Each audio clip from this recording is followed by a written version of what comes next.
नमस्कार दोस्तों मौर्य साम्राज्य अब तक के भारत का सबसे विशाल साम्राज्य था।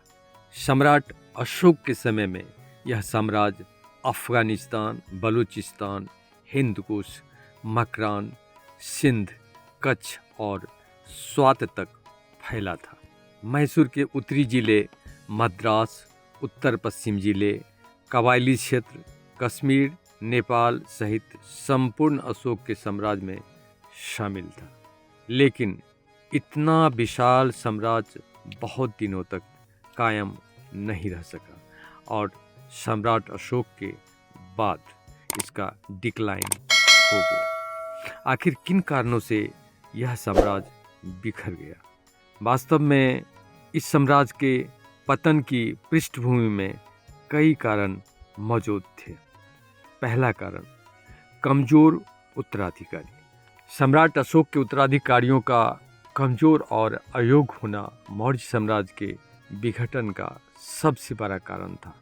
सूझबूझ, अच्छी रणनीति, शासन कौशल के अभाव में कमजोर और अयोग्य उत्तराधिकारी इतने बड़े साम्राज्य को संभालने में सक्षम साबित नहीं हो सके।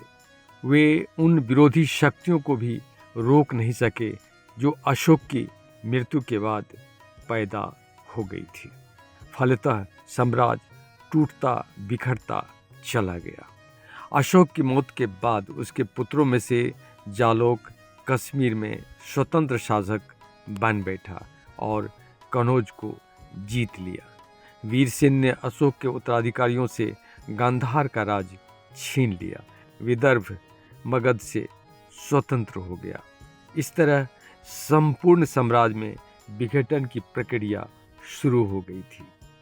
दूसरा कारण, भारत पर यूनानी आक्रमण। बलशाली यूनानी आक्रांताओं ने अवध, पांचाल और मथुरा को जीत लिया था।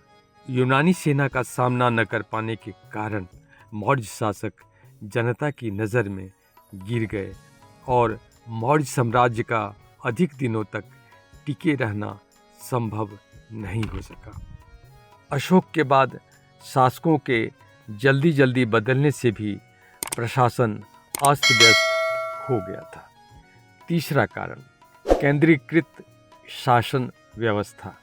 मौर्य शासन प्रणाली पूरी तरह केंद्रीकृत थी। सारे निर्णय सम्राट ही लेते थे। सम्राट अशोक कुशल शासक था, इसीलिए उसके समय तक केंद्रीय स्तर पर निर्णय लेने से भी साम्राज्य में व्यवस्था बनी हुई थी। लेकिन बाद में कमजोर शासक के द्वारा संपूर्ण साम्राज्य के शासन को संभालना संभव नहीं हो पाया। शासन बिल्कुल केंद्रीभूत हो गया था और सभी बातों पर सम्राट का ही सीधा नियंत्रण था। ऐसे में कुशल शासक की आवश्यकता होती है। ऐसी स्थिति में सेंट्रल कंट्रोल ढीला हो जाने के कारण प्रशासन कमज़ोर होता चला गया। अशोक के बाद इसका पतन निश्चित सा हो गया था। चौथा कारण, मौर्य गवर्नरों का जनता पर अत्याचारी शासन। मौर्य साम्राज्य के पतन का एक कारण दूर के प्रांतों में मौर्य गवर्नरों का शासन अन्याय और अत्याचारपूर्ण था, ऐसा भी माना जाता है। लेकिन नीलकंठ शास्त्री लिखते हैं कि दिव्यादान की दंत कथा में जो दुष्ट अमात्यों की जो साधारण रूप से बात कही गई है वह मानी नहीं जा सकती। यह कैसे हो सकता है कि अशोक के सारे राज्यों में अन्याय फैला हो?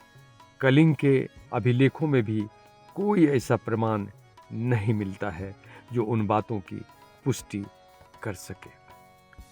पांचवा कारण, कमजोर अर्थव्यवस्था। सम्राटों द्वारा अत्यधिक संपत्ति दान में बांटने के कारण और अन्य खर्चों के कारण साम्राज्य की अर्थव्यवस्था अत्यंत जर्जर हो गई थी।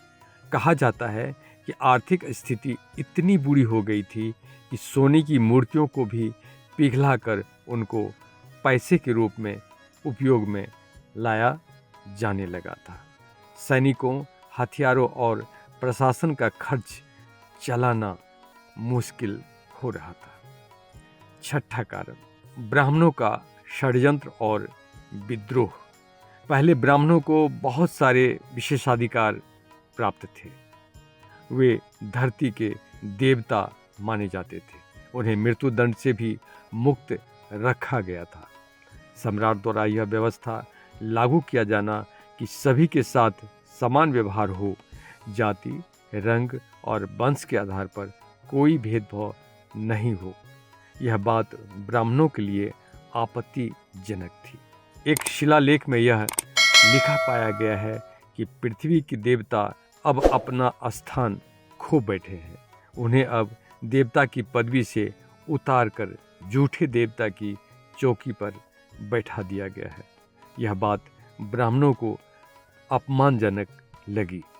अशोक द्वारा महापात्रों की नियुक्ति से भी ब्राह्मणों को बड़ी चोट लगी थी।